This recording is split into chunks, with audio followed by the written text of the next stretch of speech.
Hello everyone, welcome to AlignBooks software. In this video, we will cover the sales module of AlignBooks software. As you all know, sales is the most important part of any business because it generates profit, so let's continue with this. In the sales module, we have multiple tasks to do like customer onboarding, estimate, sales order, dispatch, sales return, sales voucher, and many more. I have multiple vouchers in sales. But before that, we have some configuration settings related to sales. So first, I'll cover all the configuration settings related to sales. For configuration, you need to click on Configuration, then Company Setup, and then Sales Setup. So, the first option is Customer Label. Here, you have multiple labels according to different businesses. Some customers are called clients, some are called customers, some are called members, students, and so on.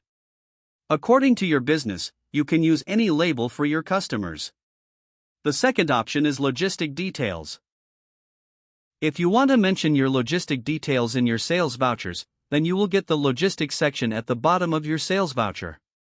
It is a default enabled option, or you can enable it from here. Third, we have Credit Control. Basically, if you want to control your credit, you can do it through this option. When you onboard your customer and in your customer master, you can mention the credit control criteria. You can enable or disable this feature as per your need. Fourth, there is document classification. Sometimes you have multiple categories of customers or you want to create classifications for your documents, and you want to categorize your sales invoices. You can enable this from here. Then, we have sales-wise billing and agent-wise billing. You can use these options accordingly. Suppose you enable sales-wise billing, then you need to select between document level and item level. Document level means that when you create a sales bill, one field will be enabled with the name of salesman, and you will select one salesman for that entire invoice.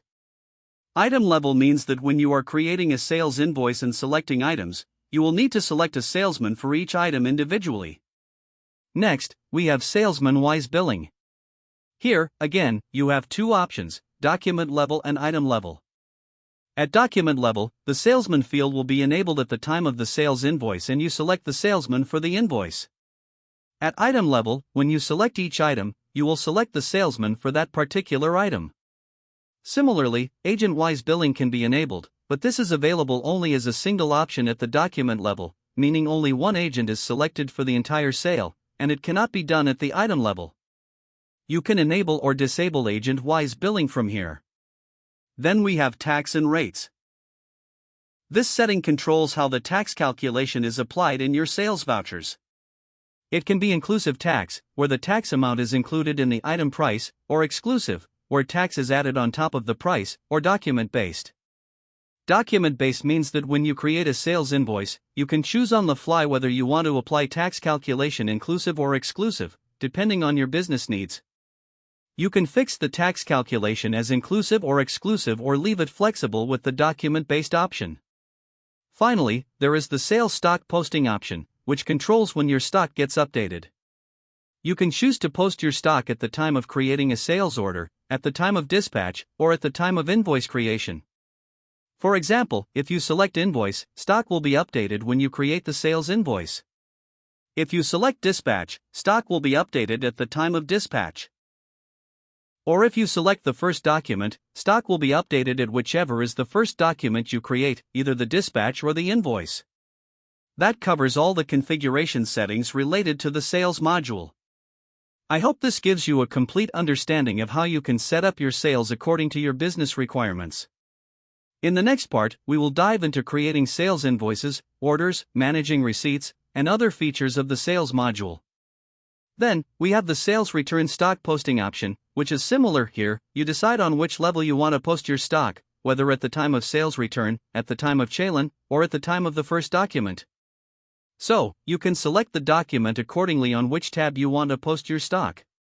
Next, we have the round off option.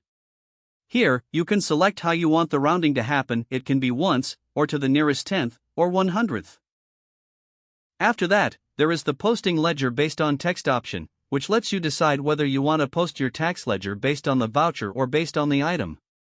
Voucher-based means that at the time of creating the voucher, you select a particular tax, and the same tax will apply to the whole voucher. On the other hand, posting ledger based on item means you can post sales tax based on the text or based on the individual item.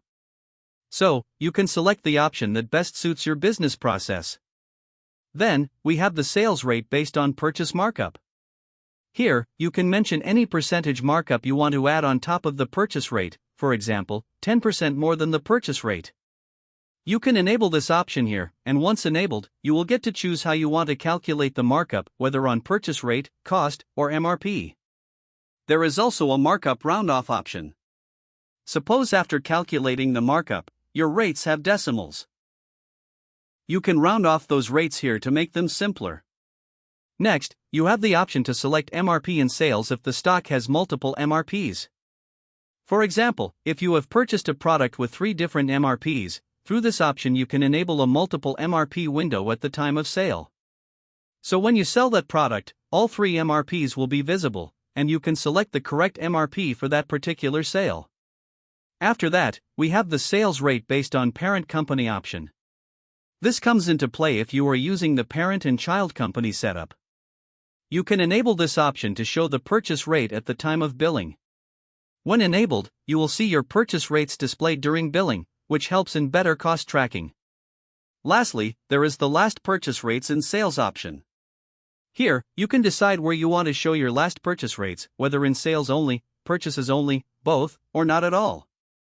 Similarly, there is an option to show the last sales rate. This allows you to decide on which basis you want to get your sales rate, for example, party and item-wise. For instance, if you select party item only, then when you sell a particular product to a particular party, the last rate you gave to that party for that item will be shown at the bottom of the sales screen. Additionally, there is an option to enable promotions for B2B sales. This means you can apply promotion rules during B2B sales, which can be useful for managing discounts and offers. Finally, you can enable the use of suggested and similar items at the time of billing. This helps in speeding up the billing process by suggesting relevant or similar items to the salesperson during invoice creation. So now, next we have the option to use suggested and similar items. You can enable this option to get suggested items while billing.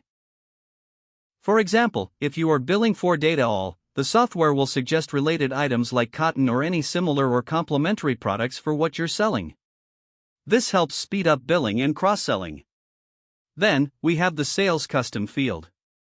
If you want to add some extra information or a custom input in your sales voucher, you can enable this option here.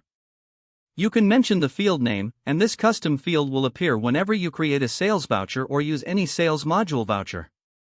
Similarly, there is a customer custom field option. When onboarding a customer, you have many predefined options in the customer master, but if none fit your exact needs, you can enable a custom field here with your own requirements. For instance, I could create a custom field called test, and then choose the field type. It can be a string, numeric, currency, measure, or date, depending on what you need. Next, we have the post customer custom field. Similar to the one before, this allows you to add custom fields in your customer master, based on your requirements. After that, we have miscellaneous fields. These are useful if you want to add or deduct something in your item grid during billing, like an additional discount or scheme. You can enable this option here. For example, I have enabled a discount field. This field will then be visible when I'm creating a sales voucher or any sales-related voucher, right there in the item grid. To create a miscellaneous field, you just need to give it a name, select the tax behavior, whether it applies before or after tax, and decide if it's calculation-based or a fixed amount. You can specify whether you want to calculate a percentage or a fixed amount, and based on which value you want the calculation, it could be basic value, running total, quantity, or peg quantity. Then, you select the posting GL account, meaning where you want this amount to be posted in your ledger. Finally, you decide if the field is a deduction, addition, or floating value. Moving on, there's the billing setup at the document level. If you want to add or deduct anything in your whole bill, for example, if you want to charge a freight rate or apply an additional discount, you can enable or disable miscellaneous fields here. This can include freight charges, bill discounts, rebates, or anything extra you want to add or deduct in your sales voucher. For instance, I have enabled TCS, tax collected at source, here to charge TCS on the sales invoice. I have mentioned the miscellaneous field name, selected the tax behavior as after tax, and chosen the calculation type as a fixed amount calculated on the running total with tax. Then, I select the posting GL account. If you leave this blank, the amount will post to your sales account by default, but if you want to post this to a specific ledger, you can select that here, like TCS, TDS, or TCS vehicle. You can also choose whether this is an addition or deduction and whether it applies party-wise or document-wise. So, this completes the key configuration you need to know about regarding your sales module. Now, I'm going to save this setup. So, let us come to sales. First, we have customer onboarding. When you click on sales and then on customers, you will see several options. I'll explain how you can create a new customer and onboard them. Just click on New Customer to create a new customer, and the Customer Master window will open. The first and most interesting option here is the GST number fetch option. If you have the customer's GST number, you simply enter it and click on Fetch Input Info from GST number. The basic details like the party name, PIN number, detailed address, state, and other information will automatically be fetched from the GST portal related to that GST number, which saves a lot of time. After that, you can fill in a few other details if you want, like the territory. You can create multiple territories or customer categories based on your needs. If you want to create a new customer category, just click the plus icon and add your category here. Then, we have the GST number field, followed by the GST category of the customer. This category can be registered, unregistered, composition dealer, UIN, export house, or overseas party. You can select the appropriate one. If the GST number is suspended for this party, there's a checkbox to mark that. You also enter the PIN number here, and then set the tax style for this party. It can be exclusive or inclusive. You can also set tax calculation party-wise. If you want to charge TDS, tax deducted at source, on this customer, you can enable that option here. When you do, the TDS section will appear at the bottom where you can select the TDS section and specify the TDS amount. Moving on, there's a communication section that includes billing and shipping information, such as address, country, state, city, PIN code, phone number, email ID, and even longitude and latitude, which will auto-populate based on the PIN code. If the customer has a different shipping address, you can enter that here, otherwise, you can copy the billing address to shipping. Then, there's a route map option. You can create a route for this customer, which is useful if you're doing salesman-wise billing and collections. If your salesman is mapped to this route, it helps track whether the salesman has visited the customer's location or not. So, once you have filled out your customer master and sales price list, you move on to sales documents. The first document type is the estimate. Some customers call it a quotation, but they are essentially the same thing. When you click on Estimate, the Estimate window opens. Here, you first need to select the GST type. This could be a tax invoice, export bonded invoice, non-export invoice, e-commerce supply, bill of supply, or branch transfer. You can select the correct GST category or GST type here before proceeding. Next, we have the customer option. Here, you need to select your customer, for example, one we have already created. If the customer's email ID is mentioned in the customer master, it will automatically populate in this field. Then, there's the currency option. If you're creating bills in multiple currencies, you can select the currency here, such as US dollar or Indian rupees. If you select a foreign currency, you can specify the conversion rate. For Indian rupees, the conversion rate defaults to 1. Next, enter the estimate date, the estimate number, and if there is any reference document related to this estimate, you can mention the reference number and reference date here. Regarding tax calculation, since we set up the document with tax, you can select whether the tax is exclusive or inclusive for this estimate. Next is the billing information. The billing address will come from the customer master automatically. If needed, you can make changes here. You'll also see the GST details and the contact person. For shipping address, if the customer has multiple shipping addresses, you can create a shipping master or ship to master. I'll guide you on how to create that. For example, if B2W India Private Limited has multiple shipping addresses, like one in Delhi, you can add a new ship-to address by clicking the plus icon. You would mention the legal name, usually same as primary. And if the GST number is different for that address, enter the GST number and the registered name accordingly. Then enter the address details, state, city, and PIN code, e.g., Delhi, New Delhi, 110020, and save. When you create an estimate for this party, you'll be able to select the appropriate shipping address from the list of multiple dispatch addresses. Moving on, there is the payment terms field. If you've already mentioned payment terms in the customer master, this will autofetch here. Otherwise, you can select or create payment terms manually.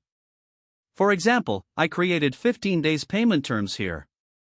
Additionally, if you have integrations enabled with Razorpay or Paytm, including Paytm QR, you can create payment links directly from here.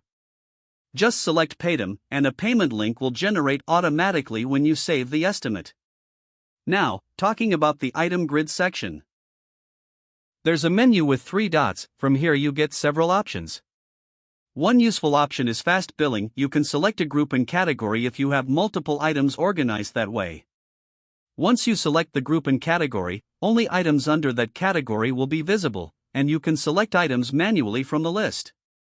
Another version of fast billing lets you select items along with the quantity in the same step.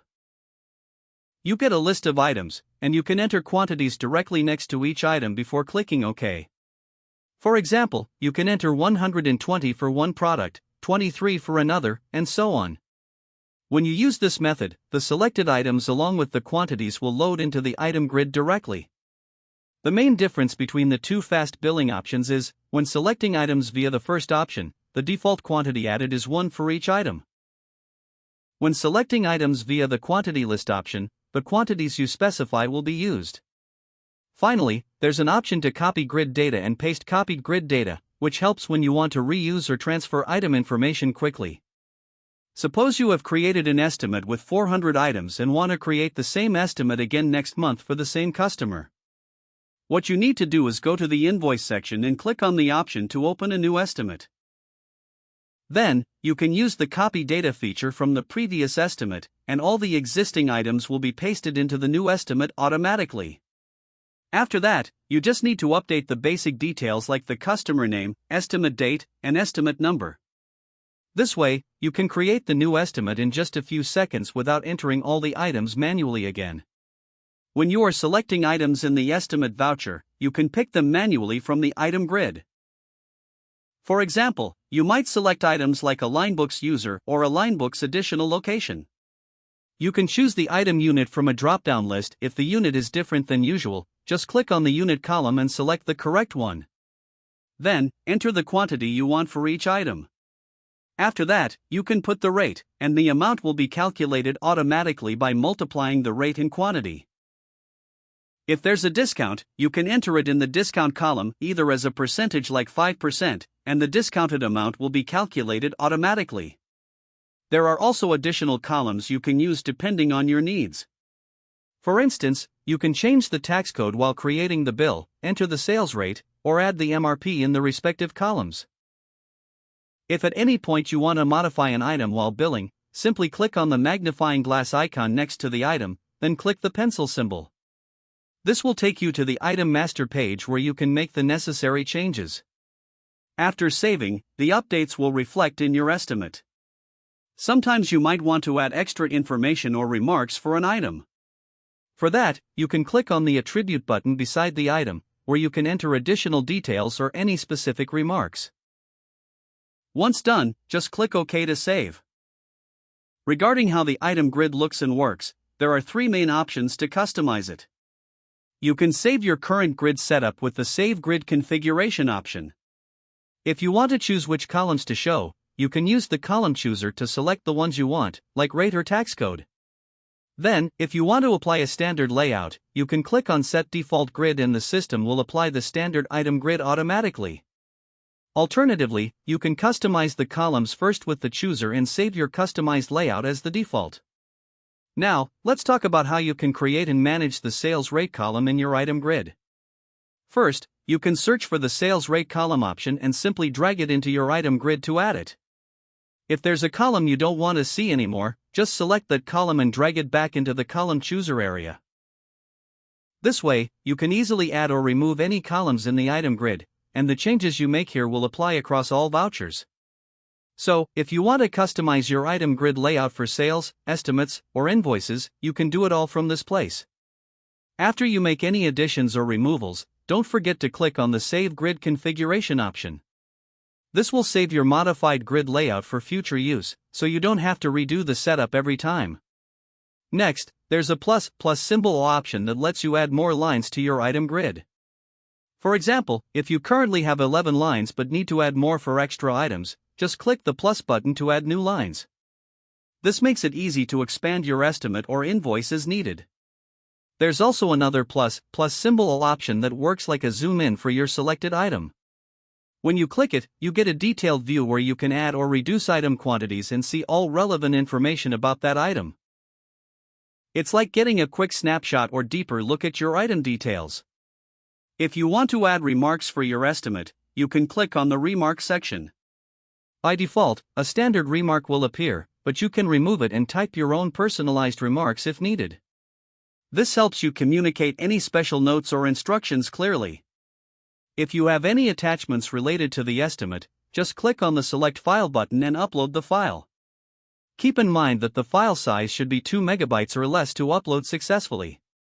Moving on to the Logistics section, which you can enable or disable from the configuration settings.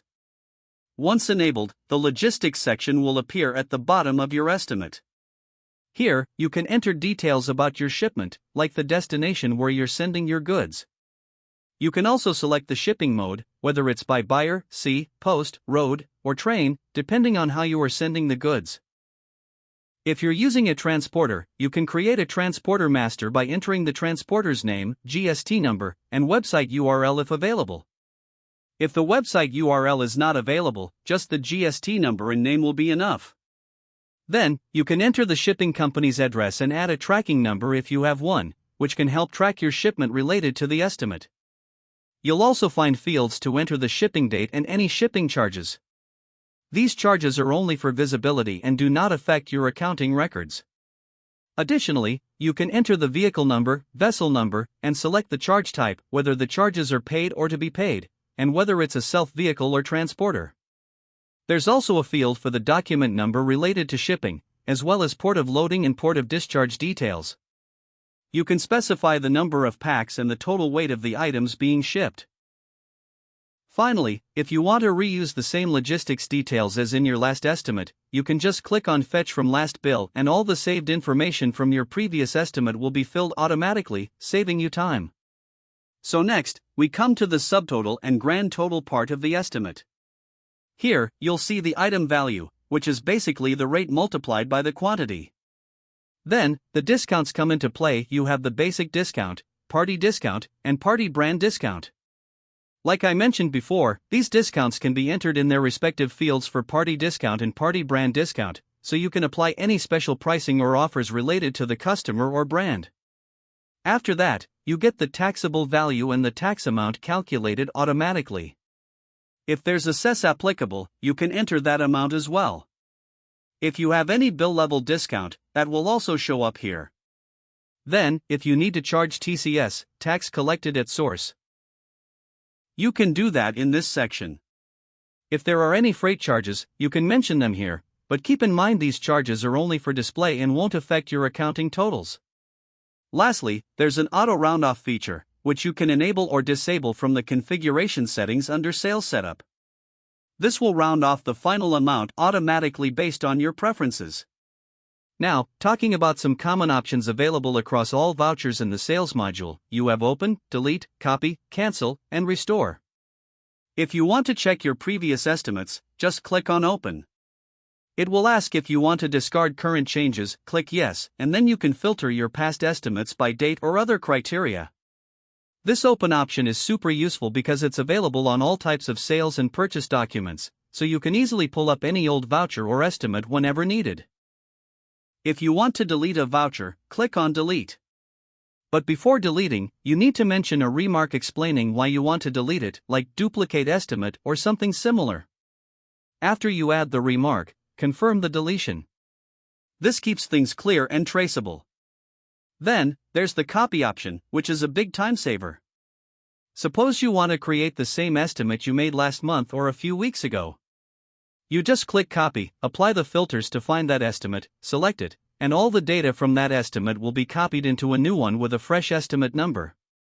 Just make sure to select the correct party name and save. This way, you don't have to enter all the details again from scratch. If you don't want to delete an estimate but want to mark it as cancelled, maybe for reference or to keep the numbering intact, you can use the cancel option. Just click cancel, add a remark explaining why you are canceling it, and confirm. The status of the estimate will change to cancelled in your records. If you accidentally cancelled an estimate and want it back, use the restore option. Open that cancelled estimate, click restore, add a remark, confirm, and the estimate will be restored to active status. Back in the open section, you'll find filter options to help you narrow down your search, like setting date ranges. If you want to export your list of estimates or vouchers, you can download them as an Excel file, which will appear in your Downloads folder. For printing or previewing invoices or estimates, select the vouchers you want and click the drop-down next to Print. You can preview a single estimate, multiple estimates, or print directly. If you want a PDF copy of multiple estimates, just select those and click Export. The PDF will be saved in your Downloads. Next, let's talk about some extra options and configurations available for your estimate voucher and other vouchers as well. Header, footer, and terms and conditions. You can add up to 3 header remarks, header remark 1, 2, and 3, that will appear at the top of your bill format. Similarly, if you want to add something in the footer section of the bill, you can mention footer remarks. If you have any terms and conditions related to the estimate, you can enter those here, and they'll appear on the printed estimate. Bank details, UPI, and QR code. You can configure your bank details once here, and it will automatically show up on all your vouchers including estimates. If you enter your UPI ID here, the system will auto-generate a QR code on your printed invoices or estimates, making it easy for customers to pay digitally. Print settings and defaults. You can set a default print format for estimates, so you don't have to select it every time. Also, you can set the default number of copies to print. For example, if you always want 2 copies, just set it once, and it will remember this. There's an option called Skip Print Format or Copy Selection. When this is checked, clicking Print will send the document directly to the printer without showing the print dialog window, speeding up the process. If you have attached any documents or images to the estimate, there's a setting to print those attachments along with the invoice copy automatically. You can choose to skip the signature section on your printed estimates or vouchers if you don't want the signature block to appear. Digital signature integration. There's also an option to configure digital signatures. If you integrate digital signatures, you can select the format and alignment for the signature on the printout. Alignment settings depend on your chosen print format, like half-page or portrait. Bulk actions and communication. You can bulk delete invoices or estimates by selecting multiple vouchers and deleting them in one go. There are built-in options to mail, SMS, or WhatsApp estimates directly to customers. For WhatsApp, email, and SMS features, you need to do some integration setup before using them. Other handy features.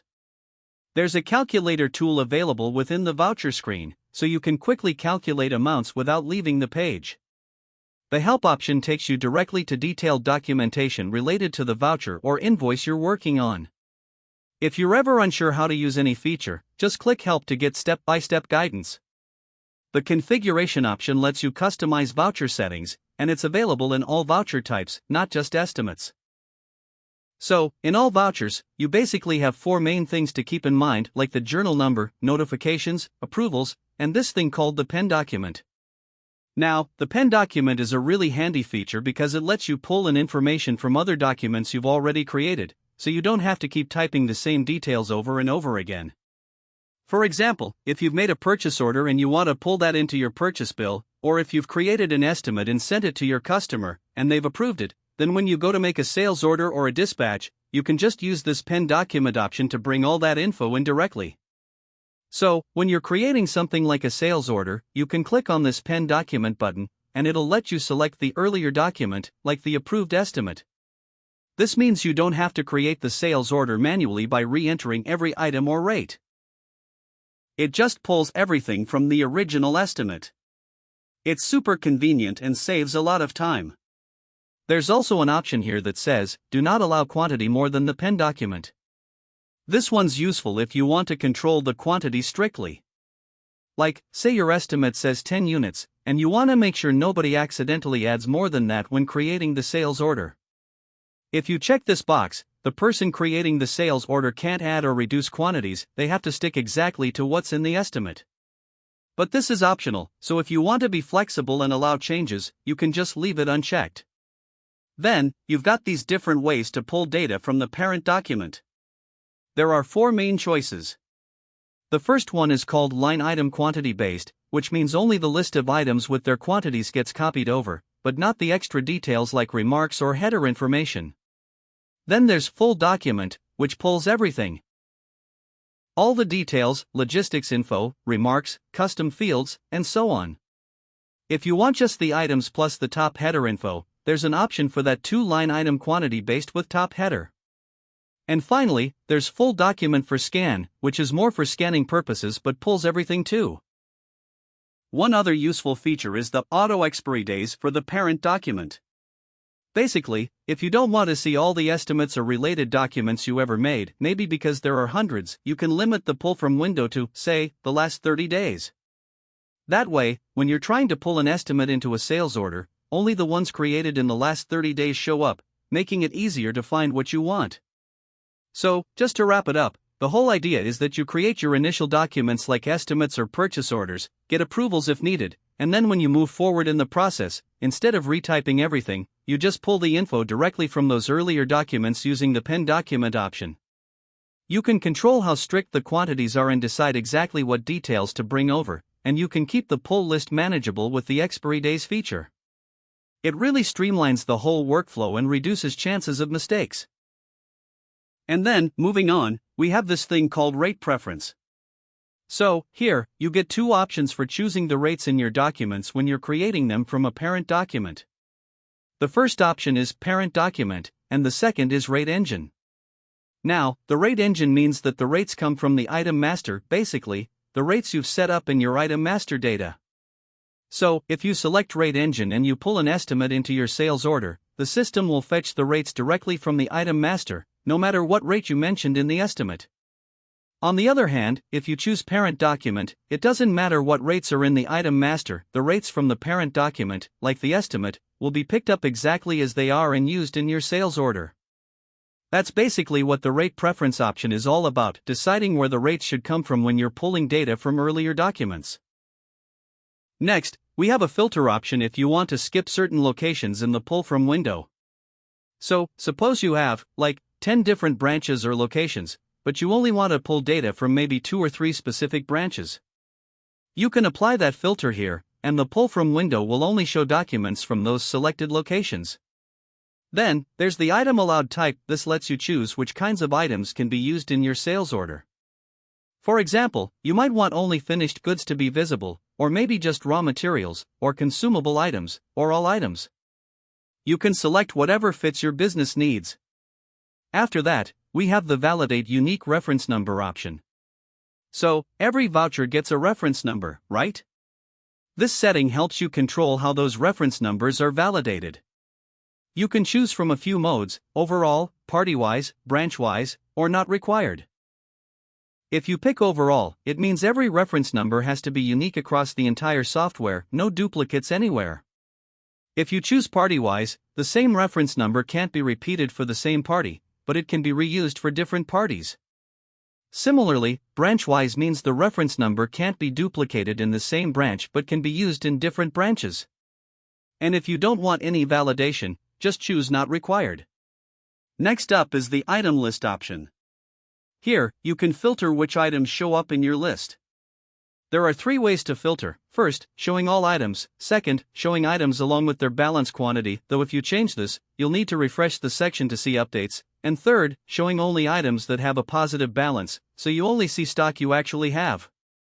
Finally, we come to the numbering section. This part controls how your voucher numbers are managed. First is the numeric series. You can set it to auto or manual. If you pick auto, the software will assign numbers in chronological order automatically, like 1, 2, 3, and so on, and you can't change the sequence manually. So, for example, if your last voucher is number 6, the software will automatically assign the next voucher number as 7, and you can't jump to number 10 or something like that. But if you select manual, then you have the freedom to enter any voucher number you want, so you can skip numbers or assign them out of order if needed. Then there's the reinitialize series option. This defines when your numbering series will restart. It could be yearly, monthly, never, or even daily. So, if you pick daily, for instance, and you create voucher number 99 today, the next day your numbering will start again from 1. This helps if you want your vouchers to reset regularly according to your preference. We also have the prefix option. If you have multiple branches and each branch uses a different prefix to identify its vouchers, you can set that here. And similar to numeric series, you can choose auto or manual mode for prefixes, depending on how you want to manage them. So, like I mentioned earlier with the numeric series, you have the auto and manual options, and you can use whichever fits your needs. Now, if you enable the auto numeric option, then the prefix section will become active after you save your settings. Let's say you want to create a prefix. You just click on that prefix field and type something like RVM, which could be your first branch's prefix. So, for example, you've created the prefix RVM, and the series would look like RVM001. If you have another branch, you can create a different prefix for that, say RT, so basically, you can have multiple prefixes for your bill number series, one per branch or whatever division you want. Now, when you choose auto prefix, you get to decide the criteria on which the prefix is automatically assigned. For example, if you have categories enabled in your document setup, you can base the prefix on the document category. So, when you select a certain category, the prefix will automatically match that category. Alternatively, if you want to assign prefixes based on branches, you can select location mapping, then go to auto prefix mapping. There, you'll see a list of branches and you can assign a prefix to each branch, like RTM for one branch, and so on. Just save it, and it will work accordingly. After that, there's the number of digits option. This is how many digits you want in your bill number after the prefix. The minimum you can use is 2 digits, and the maximum is 6 digits. So, you could have something like RVM001 or RVM000001 depending on what you select. Then there's the separator. This controls how your prefix and bill number are separated. You can choose a // symbol, a hyphen symbol, a space, or even no separator at all if you want them to be stuck together. Moving on, we have the notification configurations. This is where you can set up how you want to share your sales order copies with customers, like via email, SMS, or WhatsApp. You control all these settings here. First, in the email configurations, you decide which email template to use when sending sales orders to your customers. You have 2 choices, template-based or simple format. Template-based means you can design and use multiple templates customized to your needs. The simple format is the default style that will be used if you don't want to create custom templates. Then there's the auto emails on setting. This lets you decide exactly when emails get sent automatically. For example, you can send emails at the time of creation, addition, approval, or voucher cancellation. You can select all these options or just the ones you want. Next, you can customize the email subject line. You might use something like SO_ plus the sales order number or document number. You also get to choose who receives the email. You can pick from various master categories like stockholder, party, salesman, location, or warehouse. You can select multiple recipients as needed. If you want to CC someone else, you can add their email here, and similarly, you can add BCC addresses if required. Lastly, there's the document print PDF attachment option. When you send an email to your customer, you can decide if you want to send the sales order as a PDF attachment, just a link to the document, or some basic details only. If you select attachment, the PDF file will be sent along with the email automatically. So, if you select the option to send a link, then the link to the sales order will be sent to your customers via email. If you choose not required, then only minimal details will be sent, things like the sales order number, document number, and company name. Also, if you've attached any document to the sales order, and you've checked the option for attachments, that document will be sent along in the email to your customer's mail ID. Now, moving on to SMS configuration, it works pretty much the same way. You can turn auto SMS on or off, select when to send SMS notifications, and choose whom to send them to. You can pick SMS templates from the list, and if you want to send the SMS to a fixed number, say your head office number or a specific person, you can mention that number here, so all sales order notifications will go there as well. Next up, we have WhatsApp configuration. Here, you decide when to send WhatsApp messages, to whom, and the type of WhatsApp message, whether it's WhatsApp Business or a regular WhatsApp message. You can also decide if you want to attach the document print with the message. For example, if I select the dispatch in the parent document and save it, I've just chosen the party to whom I dispatched the goods. Then, when I click Pull from Dispatch, I can select the quantities dispatched, say I dispatched 2 quantities, and 1 quantity got returned from the party. I can select that returned quantity and save it. This way, you can generate a sales return challan if the party returns any items at the time of dispatch. Now coming to the sales invoice. Say you've sold 1 quantity to a party. If you have warehouses set up, you can select the warehouse here. Then you pull data from the dispatch document again, select the quantity dispatched, and proceed. In the sales invoice screen, you'll find some new options like Received Amount.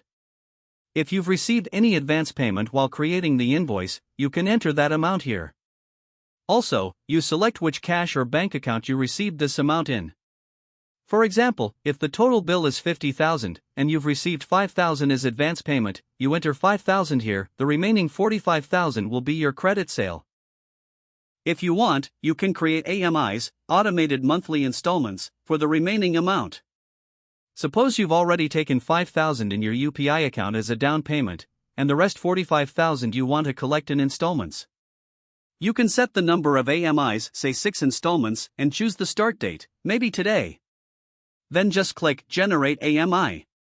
Keep in mind, this section only stores details, there's no posting or reporting here. You can check the next AMI due date anytime by clicking on Get AMI. There are a few other options in the sales invoice too. For example, you can run promotion if you've created any for your B2B invoices. We'll cover how to create promotions in the POS, point of sale, module later. Also, there's a schedule option. If you want to schedule this invoice to be created automatically every month, instead of manually creating it each time, you can do that after saving the invoice. The schedule option becomes available when you modify the invoice, not right during its creation.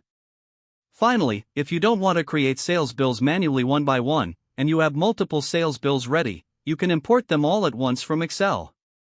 This way, you save a lot of time by bulk uploading sales bills in a single click. So, next we have the notification section in the sales order and its configuration. So, first up, we have email configuration. In email configuration, you have the notification system, which can be, like, in a simple format or template-based. If you choose template-based, you can actually create your own templates and select them accordingly. And, if you go with the simple format, well, it's just a basic format that gets sent on the mail. Then, we have the option called Auto Email On. This is where you decide on which tab you want the email to be sent. Like, I have selected all, but you can choose according to your requirement. At the time of creation, or at the time of editing. Next, you have the subject, that's the subject line which will be sent on the emails, and then the main body of the email, which you can customize as you want. Now, to whom do you want to send the email? You can select the category of masters, basically the groups of people or customers, to whom you want the email to go. And then, if there's anyone you want to mention in the CC, so every time the mail goes to the customer, the CC person also receives the mail. You can also add BCC accordingly.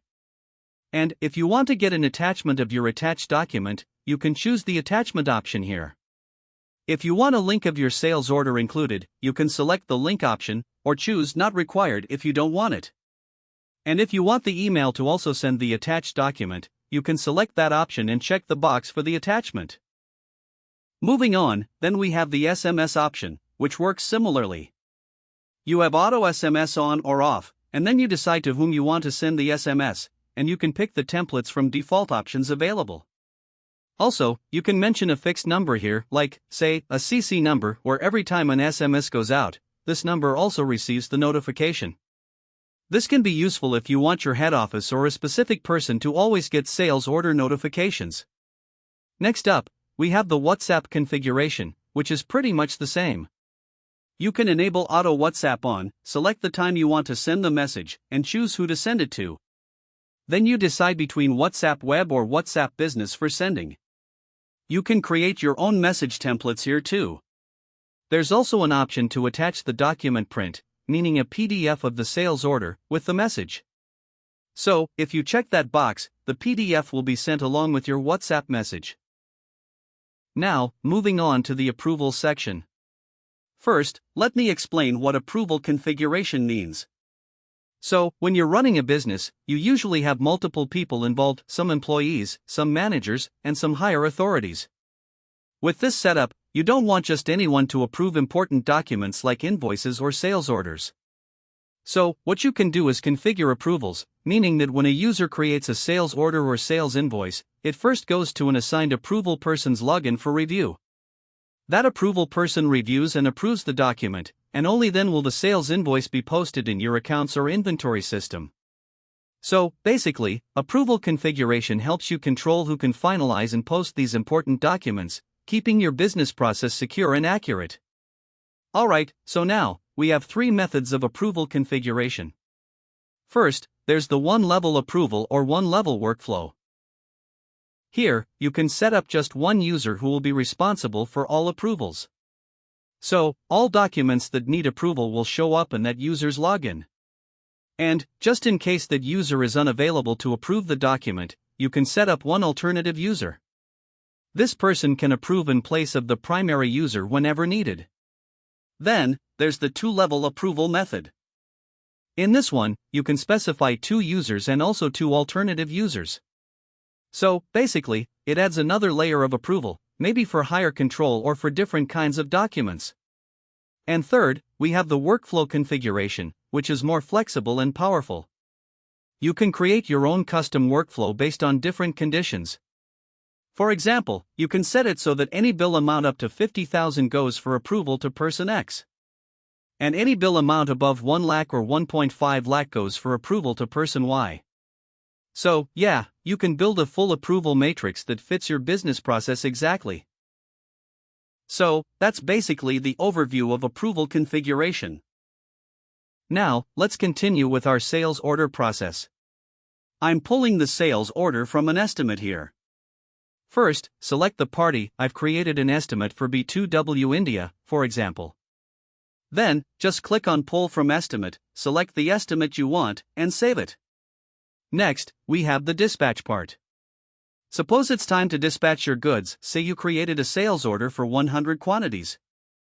And now you're going to dispatch those quantities. Just select the party again, so, B2W, and now you need to set up a configuration here. You decide from which document you want to pull the dispatch. It could be an estimate, a sales order, a sales invoice, or even a goods receipt note. Depending on your process, you choose accordingly. Here, I'm selecting sales order and then click OK. Now, click on Pull from Order, select the order you created, and then create and save it. Next up, we have sales retention. Say, you've sent out 100 quantities at dispatch, but the party writes back saying 10 products were, like, damaged or had quality issues after delivery. Maybe some items were broken or didn't meet quality standards, whatever the reason. For that, you can create a sales retention or dispatch retention. Again, select the party, B2W, in this case, and pull from dispatch. Suppose you dispatched 4 quantities, and the party says 2 of those are defective. You can select those 2 quantities here to register the retention. One more thing, you can also pull your documents partially. In this window, you'll see the documents separated by voucher number, with select or unselect options for each invoice. So, if you have multiple vouchers in your sales or in this pull from dispatch window, you can filter and search by the invoice or bill number. And, if you don't want to pull the entire document at once, you can just select the specific line items you want right now. For example, pull 2 items now, and the rest will remain available for later. Or, if you want to pull a partial quantity of an item, you can enter the exact quantity here. Suppose you have dispatched 4 quantities, but right now you're taking a return of 2 quantities. You can simply mention the 2 quantities here and click OK. This creates a sales retention challenge for those returned items. Next, you move on to creating the sales invoice. This is the main step. In the sales invoice, you can select the warehouse if it's already created. And then select the customer, in this case, B2W. After that, click on Pull from Dispatch. Since you dispatched 4 quantities, you will create a sales bill for those 4 quantities. For pulling documents, you select the dispatch option, which is the main way to pull sales data here. Remember, you need to configure these options before pulling documents. There are also some important options available in the sales invoice. Received amount. Say your bill is for $50,000, but you have already received $5,000 as advance payment. You can mention that advance amount here, and also select the ledger where you received it. Whether it's UPI, cash, or any other payment mode. Generate EMI. If you want to generate EMI for this amount, you can click on Generate EMI. Keep in mind, this is only for information purposes. No posting or reporting happens automatically. When you click on Generate EMI, you just enter the bill amount, the down payment, say $10,000. And the number of EMIs, say 9. You also select the EMI start date, which could be today. Click on Generate EMI, and it will create an EMI schedule. You can download this schedule as an Excel file or just click OK. To access this EMI schedule later, you can revisit the invoice and click on Generate EMI again. I've already explained the logistics option in previous invoices, so I won't go into detail here. Once done, click Save. There are a few more options you might find in the Sales Invoices modification window. Edit Remark. If you're modifying a bill, you can add or edit remarks here. Approval Configuration. If you haven't configured any approval, the invoice will be auto-approved. If you do have approval configured, this voucher will show as in approval phase. And only the assigned approvers can modify it. Others won't be able to. You will see the approval status right here, whether the invoice is approved or pending approval. One more thing, you can run promotions on your B2B invoices. If you want to learn how to create promotions, check out the Point of Sale module section where it's explained. Also, if your sales repeat regularly, you can schedule invoices. For example, if you want to create the same sales invoice every month, you can use the Schedule option. Just click on Schedule, describe the schedule, maybe label it as subscription or EMI. Choose the interval, say monthly, and select the start date. You can specify the billing period, for example, from May 1st to December 31st. Also, select the day of the month the invoice will be generated, like the 5th, 10th, or 15th. I've set it to the 7th here. This way, you create scheduled invoices automatically. This schedule feature is available in every voucher across the system. Now, about the IE option, this lets you view the document verification history. You can see the date, remarks, time, and username of the user who modified the invoice. This helps in tracking changes made to the invoice and by whom. Finally, there is the import section. If you have multiple sales invoices, instead of creating them one by one manually, you can import them all at once from Excel. Just click on Download Format to get the Excel template. Fill in your sales invoices in that format, and then import the file back into the system. This way, you can save a lot of time if you have many invoices to create. I will guide you through the main columns in the import sheet. You need to enter your data in these columns. Some columns are customer related and can be left blank if not applicable. Branch. If your business has multiple branches, mention the branch name here. If not, you can leave it blank or put your main branch. Warehouse name. Mention the warehouse from which the goods are dispatched. CC type. This refers to whether the bill is cash or credit. Select accordingly. For example, if you created a cash sales bill, select cash here. Bill type. Select whether the sales bill is cash or credit. For example, I'm selecting cash here. GST type. Choose the type of invoice, such as tax invoice, export, bonded, non-bonded, e-commerce, or bill of supply. For most normal sales, select tax invoice. Cash bank ledger. If the bill is a cash sale, select the cash or bank ledger here. If it's credit, leave this column blank. Category. If there's any specific bill category, mention it here. Otherwise, leave it blank. Party name. Mention the customer or party name. For example, I'm entering B2W here. Party email. You can mention the party's email address if available, but it's optional. Place of supply.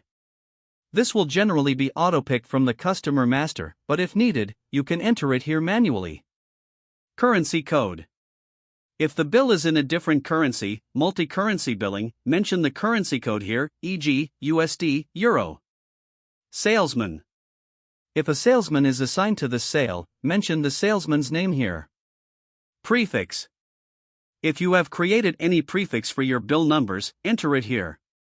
If you don't have a prefix, just leave this blank. Bill number. Enter the sales bill number here. This is the number that will appear on the invoice. For example, I'm putting 03 here. Voucher number. This should be the same as the bill number. Enter 03 here as well. Reference voucher number.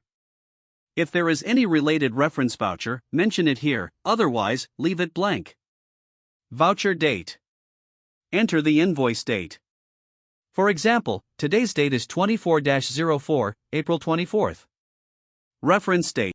If any reference date is available, you can mention it in the designated field. After that, you'll need to enter the agent name and billing address, which will be automatically picked from the party master. You can also specify the GST number if required, and if you have any party contact person details, you can enter them here. In case the shipping address is different from the billing address, you can provide that as well. You'll also need to mention the payment terms. For instance, if you've created a term named 15 days, you can select it, and accordingly, if you wish to enter the due date manually, you can do that here. Next comes the bill value, which will be calculated automatically once item details are entered. Under the Items section, begin by mentioning the item name. If you're dealing with multiple items, you can define their sequence. If any sub-item is involved, you can enter that too. In the description field, mention the item details. If you have a separate print description, you can enter it, otherwise, the same description will be used in both places. The unit field is for specifying the unit in which you're dealing with this item, for example, numbers or pieces. Then enter the quantity, let's say 10 units. If the item is maintained in multiple units, you can mention the packing quantity here.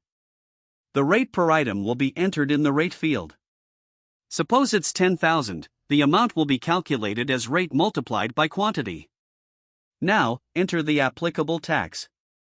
For example, if you are charging 18% GST, mention it under the tax percentage. The taxable value usually matches the item amount, and based on that, the tax amount will be automatically calculated. You will repeat the tax percentage under the tax rate field again.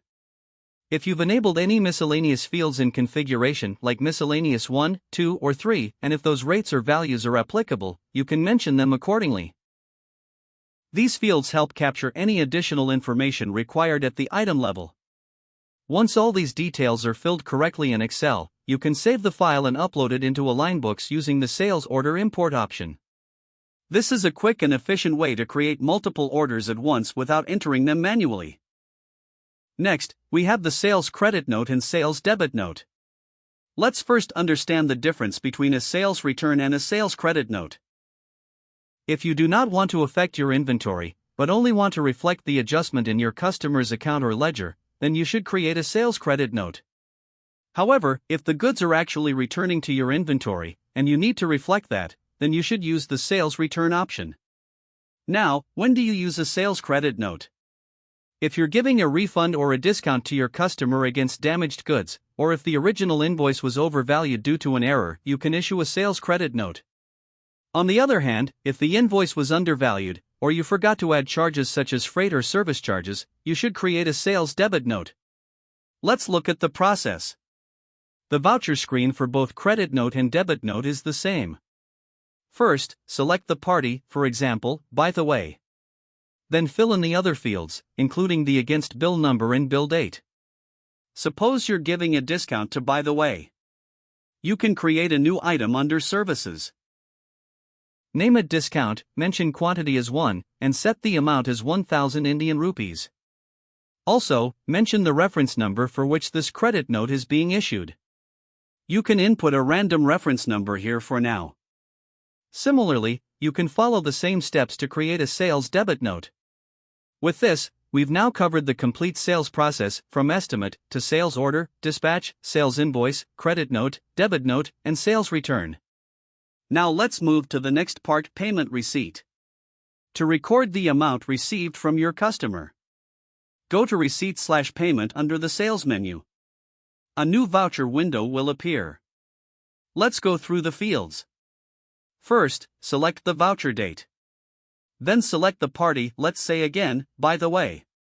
Now choose the cash or bank account in which the amount is being received. For example, select your bank account. Enter the amount received, say 10,000 Indian rupees. Under Party Bank Reference Number, mention the bank from which the party made the payment. You can click plus to create a new one, such as ICICI Bank. Then mention the dated field, this is the actual transaction date when the payment was made by the customer. For example, if the customer paid on April 27th, but you're recording this on April 29th, mention April 27th in the dated field and April 29th in the voucher date. If you're receiving payment in a foreign currency, select the relevant currency. For example, if it's in US dollars, the conversion rate option will become available so you can record the payment in Indian rupees accurately. The default currency remains 1 Indian rupee unless specified. Now, let's move to the bill section. Here, you'll see all the billing information, including the bill number, bill date, due date, whether it's a debit or credit, the bill amount, the conversion rate, which defaults to 1, the outstanding amount, and the Adjust Now field. Let's say you want to adjust 10,000 Indian rupees against this bill. Click on Adjust Now, and this amount will be adjusted accordingly. If you've offered any discount to the customer, you can enter the discount amount here. You can also add a reference number, select the reference date, and choose the bill branch. If applicable, you may also select a subparty linked to the transaction. Let's say the total taxable value left on the bill is 84,745 Indian rupees, and you're adjusting 10,000 Indian rupees, this will reduce the outstanding accordingly. If your customer has made a lump sum payment against multiple bills, for example, Indian rupee 100,000 covering 6 bills, and you want to adjust that amount automatically using the FIFO, first in, first out, method, simply click on Auto Adjust. This will distribute the payment across the earliest bills first, in sequence, until the Indian rupee 100,000 is fully allocated. Next, you have the narration field for any notes you'd like to record. You can also attach the receipt copy from here. If TDS has been deducted, enter the TDS amount, along with GST on TDS if applicable. If there are delayed interest charges, overtime fees, or bank charges, you can mention those too. Once everything is filled, simply click Save to record the payment receipt for your sales bill. Now let's move on to the check return option. This is used when a check is dishonored, or you're returning a PDC, post-dated check, to the party for any reason. To create a check return entry, select the party name, for example, by the way. Enter the check amount. Mention the check number. If there are any bank charges, enter those here. Add a narration for reference. If the check was linked to a receipt, you can link it here as well. After entering all the details, click Save. This completes the check return process. Finally, we have the Update Logistics option.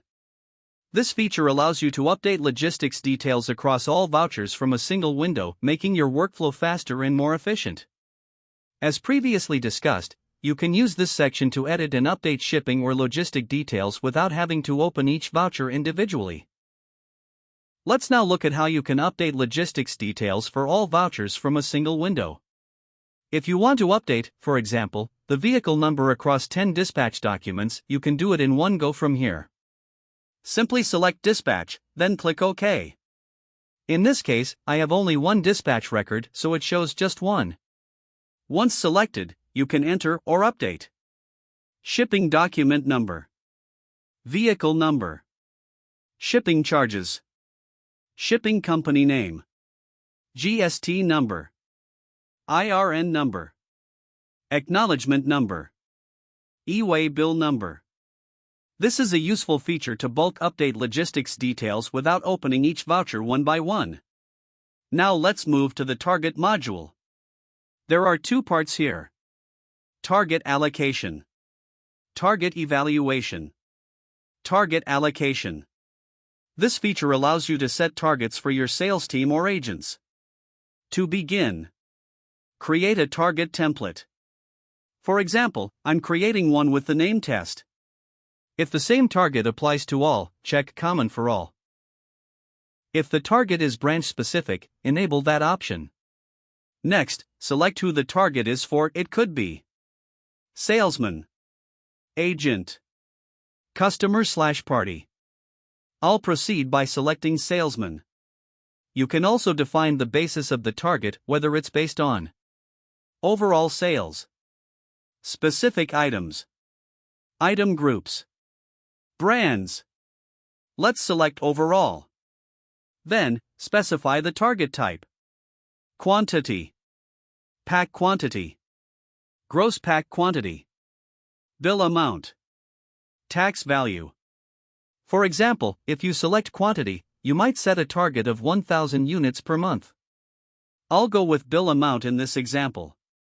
Next, choose the periodicity, say, monthly, and the number of slabs. Fixed value, e.g., Indian rupee 100,000 sales equals fixed incentive. Or based on incentive slabs. For incentives, you can choose a fixed amount, a percentage per quantity. For instance, if the target is Indian rupee 100,000 and the fixed incentive is 10,000 Indian rupees. Or, you could say for every unit sold, they earn 5% incentive. Once done, click OK to create the template. Then, click Display to enter actual target values.